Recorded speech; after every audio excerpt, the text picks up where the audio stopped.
आज आपल्या सर्वांचे नेते मान्य शहाजी बापू पाटील यांच्या अथक प्रयत्नानं सुरू होत असलेल्या स्वर्गीय बाळासाहेब ठाकरे उपसा सिंचन योजना या पहिल्या टप्प्यातील 300 कोटी रुपयाच्या कामाचा शुभारंभ ज्यांच्या उपस्थितीमध्ये संपन्न होतोय ते माझे मंत्रिमंडळाचे सहकारी आणि दुष्काळी भागासाठी अविरतपणे संघर्ष ज्यांनी केला, आपल्या मानखटाव तालुका पूर्णतः दुष्काळमुक्त केला आहे आणि आपल्या जिल्ह्याचे पालकमंत्री म्हणून हा जिल्हा सुद्धा दुष्काळमुक्त करण्याचा त्यांनी संकल्प केलेला आहे ते माझे मित्र जयकुमारजी गोरे. या उपसा सिंचन योजनेकरता ज्यांचं महत्वाचं योगदान राहिलं, आता त्यांनी फेटा बांधला नाही, शाल घेतली नाही, हार घेतला नाही. त्यांना विचारलं मी निंबाळकर साहेबांना, ते मला म्हटले या भागात पाणी आल्याशिवाय मी फेटा बांधणार नाही असं मी त्या ठिकाणी संकल्प केलेला आहे. असे अतिशय समर्पित भावनेनं काम करणारे आमचे माजी खासदार माननीय रणजितसिंह निंबाळकर साहेब, माजी आमदार माननीय दीपक आबा, भारतीय जनता पक्षाचे जिल्ह्याचे अध्यक्ष माननीय चैतन्यसिंह केदार सावंत, आमचे मुख्य अभियंता माननीय धुमाळ साहेब, जलसंपदा खाते सर्व अधिकारी, शिवसेनेचे तालुका प्रमुख दादासाहेब लवटे, बरीच मोठी यादी आहे. पुढे मला सांगलीचा कार्यक्रम असल्यामुळे मी सर्वांचं नामोल्लेख करू शकणार नाही, ते सर्वजण मला क्षमा करतील.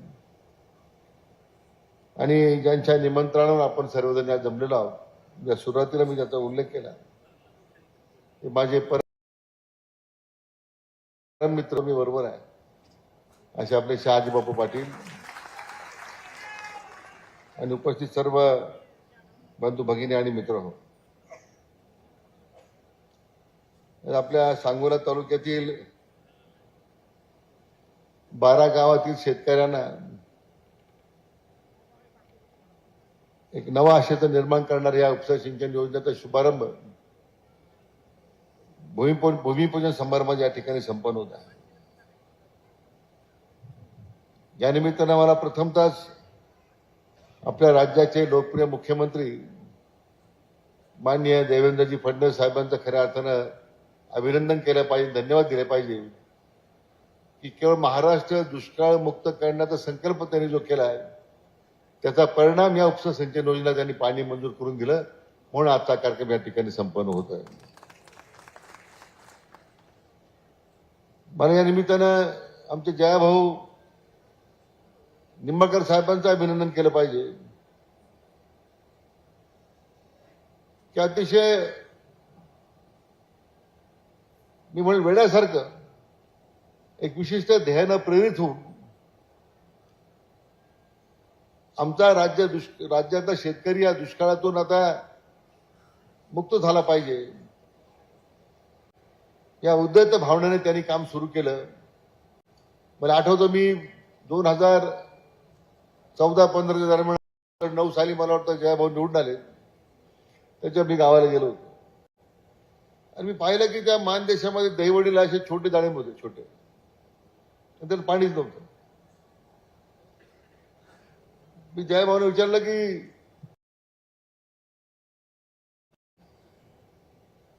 कारण ज्या एका जिल्ह्यामध्ये महाबळेश्वरला 7,000 मिलीमीटर पाऊस पडतो, त्या जिल्ह्यामध्ये दहीवडीमध्ये 200 मिलीमीटर पाऊस पडतो.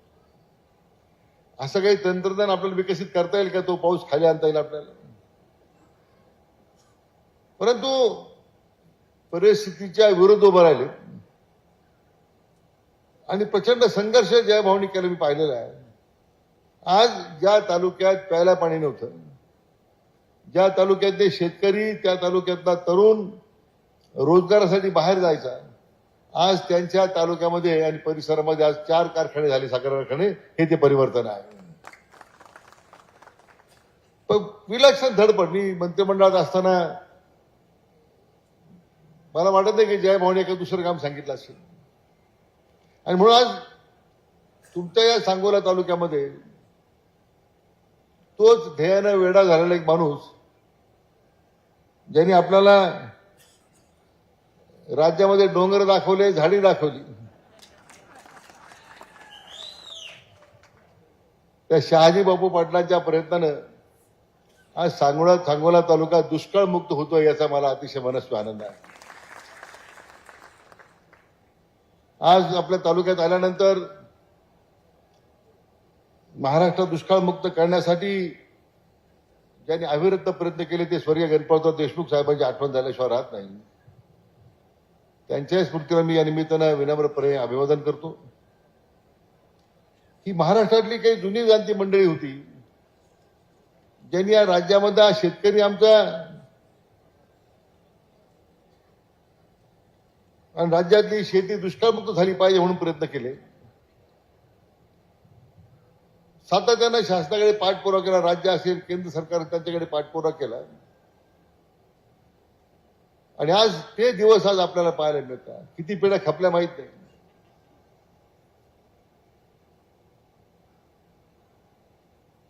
आपल्या राज्यातले एक जाणते राजे,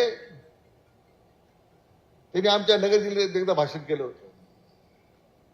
आम्ही कुकडीचं पाणी ज्यावेळी नगरला आणायचं खाली दक्षिण भागेमध्ये,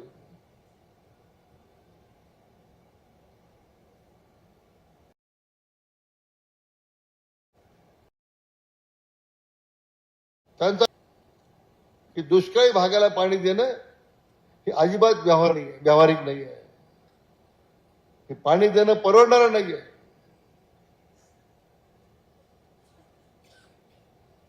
असं म्हणणाऱ्या लोकांना महाराष्ट्राने किती वर्ष डोक्यावर घेतले?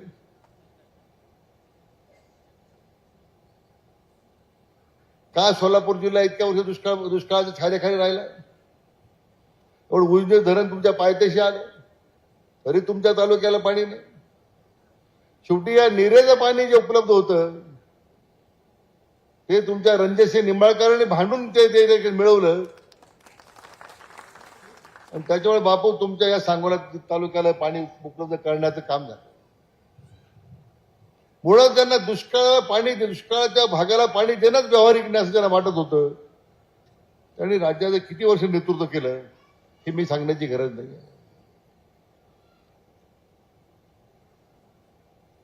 फक्त तुतऱ्या फुकून पाणी येत नाही, प्रत्यक्ष काम करावं लागतं. आणि हे काम आज आपले लाडके मुख्यमंत्री करतायत.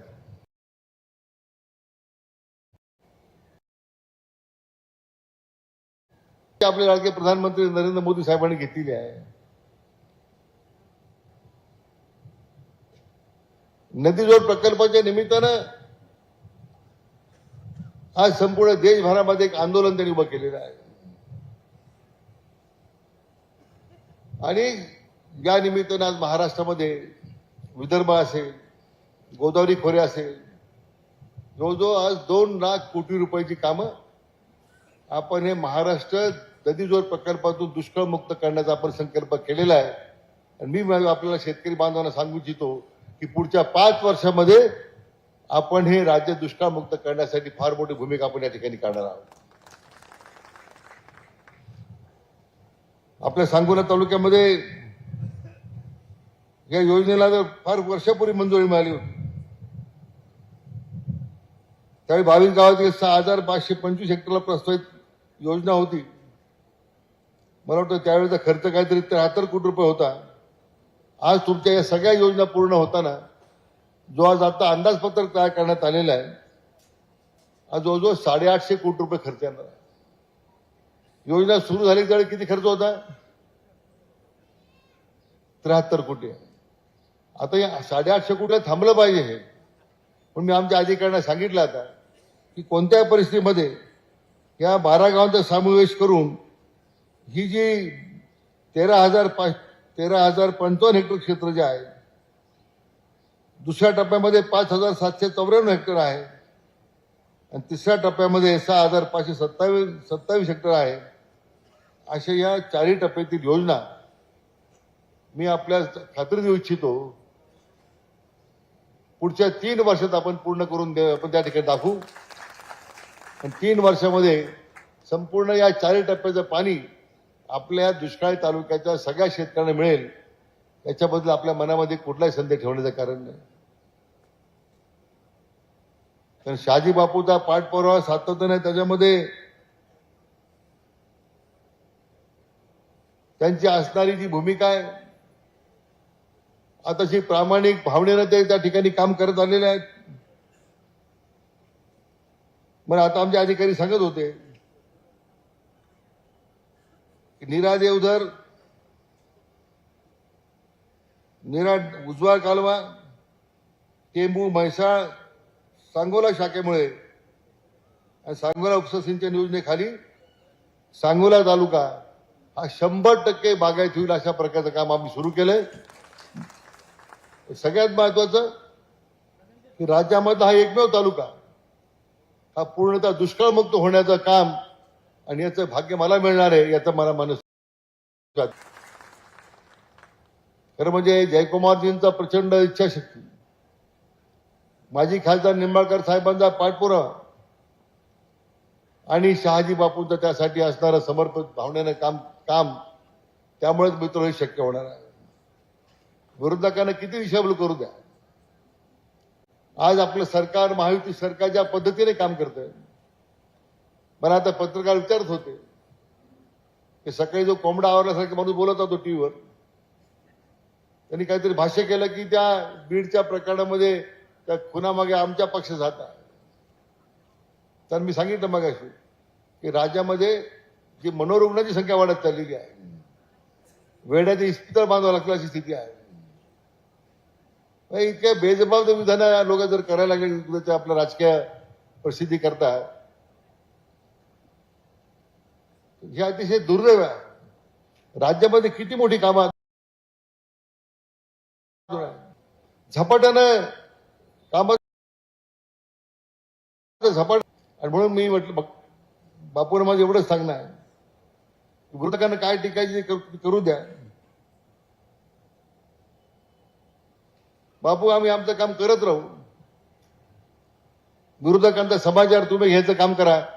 आम्ही 100% तुमच्या बरोबर आहोत, तुमच्या मागे आहोत.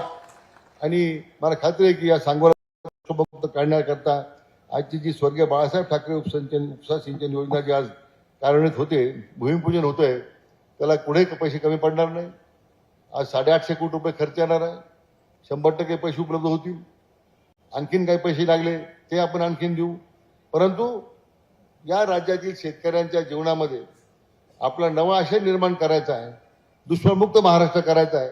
त्यासाठी आमचं महायुती सरकार कटिबद्ध आहे अशा प्रकारची खात्री मी आपल्या सर्वांना देतो. मनापासून सगळ्यांना धन्यवाद देतो. थांबतो. जय हिंद, जय महाराष्ट्र. सन्माननीय आजच्या कार्यक्रमाचे प्रमुख अतिथी मान्यवर नामदार राधाकृष्णजी विखे पाटील साहेबांनी आपल्या शुभेच्छा आणि मार्गदर्शन दिले यासाठी आभार. यानंतर सभा संकेतानुसार